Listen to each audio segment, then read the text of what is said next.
Daily. Taste the Daily. தொடர் விடுமுறையொட்டி பழனி தண்டாயுதபாணி சுவாமி கோவிலில் பக்தர்கள் கூட்டம் அலைமோதியது. பக்தர்கள் 3 மணி நேரத்திற்கும் மேலாக காத்திருந்து சுவாமி தரிசனம் செய்தனர். கூடுதல் விவரங்களை செய்தியாளர் பாலாஜி வழங்க கேட்கலாம். பாலாஜி, வணக்கம். பக்தர்களுக்காக என்னென்ன ஏற்பாடுகள் கோவில் நிர்வாகம் சார்பில் செய்யப்பட்டிருக்கு? கண்டிப்பாக ஆகிறார். பழனி முருகன் கோவிலுக்கு நாள்தோறும் ஆயிரக்கணக்கான பக்தர்கள் சாமி தரிசனம் செய்ய வருகை தருகின்றனர்.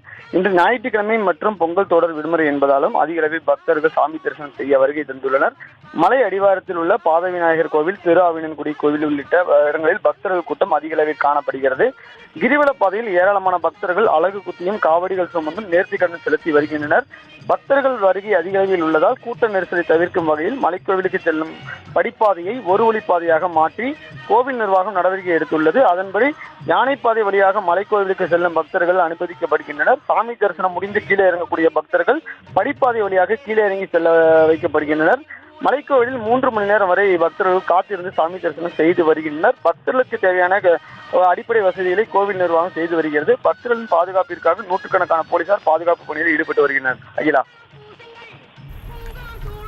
விவரங்களுக்கு நன்றி பாலாஜி.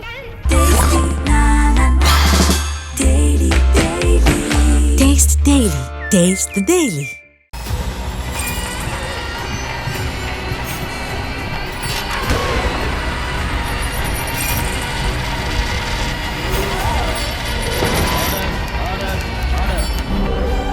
நிகழ்தகவு குற்றங்களின் மறுபரிமாணம். நாள்தோறும் இரவு 10 மணிக்கு இணைந்திருங்கள் நமது நியூஸ் தமிழ் தொலைக்காட்சியோடு.